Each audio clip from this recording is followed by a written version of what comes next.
Hi, Alan Stratton from As Wood Turns. Let me tell you about turning this bowl. The wood came from our club president, Tony, who has amazing access to freshly cut wood and treats it well, knows how, and shares liberally, and I thank him for that. But this one, while it should have been a pleasure, was not a pleasure. Why? Well, even though it was beautiful wood, freshly cut, it had one of these embedded in it. This is a 16 penny nail, and it was, let me see, over about here. My gouge found the nail, so that's why the end of it is nice and shiny. If you look closely at the wood, you see where the nail was, because there's a little bit of vein of rust wood here staining in here, between here and there. I'm not sure exactly which one, and on the outside just a little bit of vein of rust color, but also amazing spalting in here with the black color, which I'm not sure how that all came about, but still, it was a royal pain to dig out this nail, as you will see in this video. And it does still have some warp in it because I only turned it once, but not enough to be distracting, and it'll start a conversation or two if people really look closely. So let's turn this beautiful chestnut bowl despite this nail. This chestnut is very freshly cut. It looks like Tony slabbed it immediately after the tree was cut down. He also cut it round and stored it in a plastic bag. I've had it for 2 weeks in my very warm shop, still in the plastic bag. Now, as I remove it from the plastic, it looks nasty. There are several tablespoons of water in the bag and a lot of mold or fungus. Could it be that it has spalted already? Just in case, I turn on dust collection, and since it is hot, there's a fan behind me. I plan to mount it to my DIY spike plate.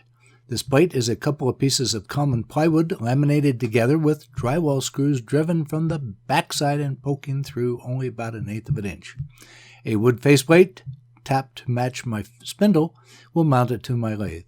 It is not pretty, but it works, and the cost was trivial. The heavy, wet wood is pressed between the faceplate and the live center. Now with my bowl gouge, I can start cutting back the perimeter.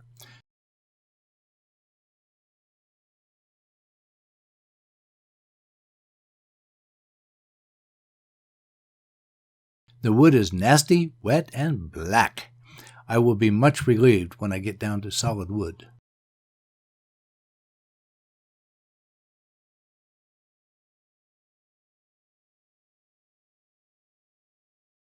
Now I can start shaping the bottom profile. I decide that a deep round bowl will be fine. I'm still wondering exactly how to finish the bowl, whether to dry and return it, carve it, or whatever. The lower bottom profile will be the same anyway. I cut a tenon plus another groove that looks like another tenon, but rather it will guide my eye while I shape the bottom. I'm wondering when lighter color wood will appear. This wood still has a lot of black or gray wood.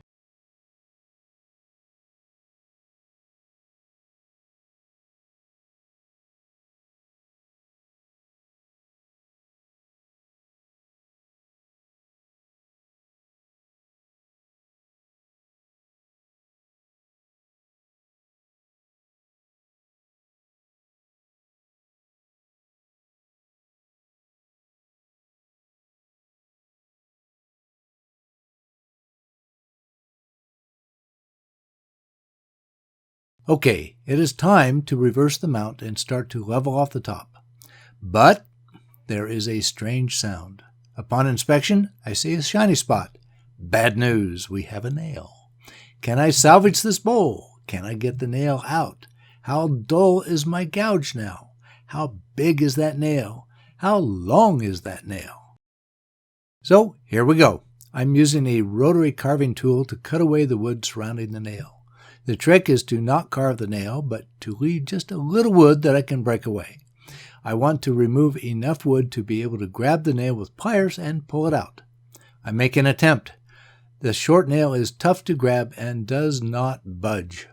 I even tried to drill out more wood.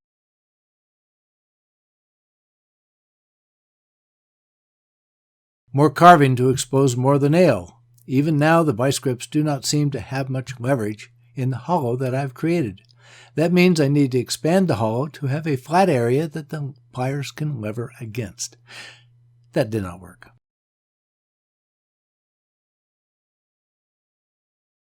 The hollow is getting deep and beyond where the rotary carving tool can reach. I switched to another rotary carving tool with a small rasp bit. I hope to get deeper to loosen the nail. I try every tool I can think of to get the nail out. It is interesting that the nail seems loose, but will not come out. How about brute force with a chisel?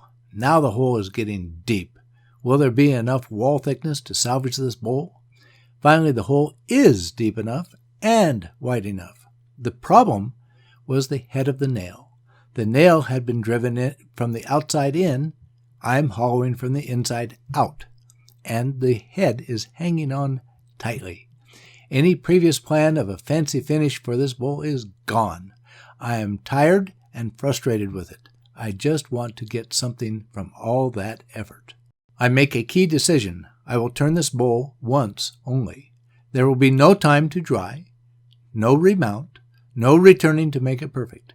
I need to get this bowl hollow and get on with life. So, bowl gouge to the rescue. Going is a bit difficult due to the hollow I carved while trying to get that nasty nail out. But once deep and wide enough, this becomes standard hollowing. This is a deep bowl. Many wood turners would advocate for another bowl gouge with a steeper grind that can hollow the bottom. However, after a class with Richard Raffin, who said to pull out a heavy bowl scraper, I do not use a bottom feeder. Instead, I use a bowl scraper. This is a 1.5 inch wide by 3/8 inch thick with a long handle. Sweet and stable. With the walls to final target thickness, it is time to sand it. However, sanding a very fresh, wet bowl is a royal pain. So I put it away in a craft paper sack for a week to make the surface moisture time to evaporate. I have not trimmed the foot.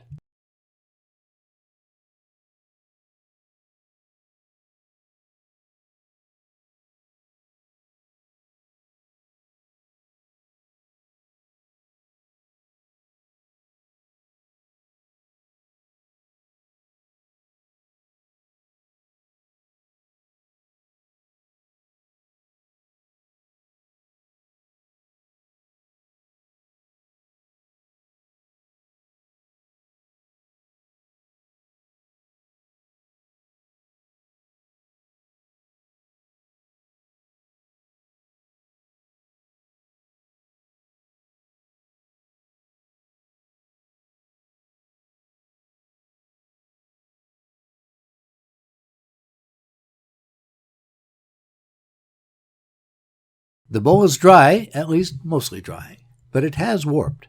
Since I did not trim the foot, I remount it to the chuck and evaluate the warp. My decision to only turn once stands. If I were to return it, the outside would be smaller than the inside, and bad news. However, there is sufficient bottom thickness that I may be able to use the scraper again, but only in the bottom center. If successful, it will get rid of some nasty greenwood tear-out that would otherwise be very hard to sand out. Time to bring out the coal jaws. However, the rim has warped and will not seat flat and tight against the jaws. To improve the hold, I use the original divot in the tenon to align with the live center.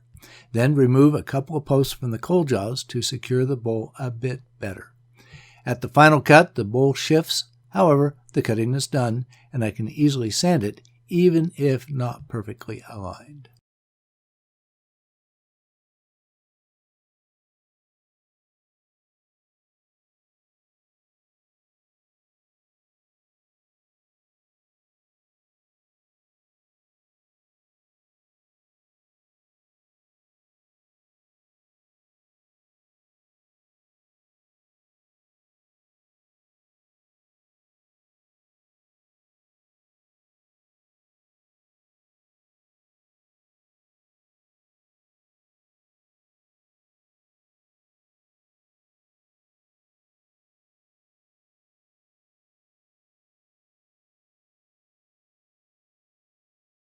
After a thorough sanding with 60 grit up through 400 grit, I can apply walnut oil for a finish. The bowl seems to drink the oil. It takes more than I expected.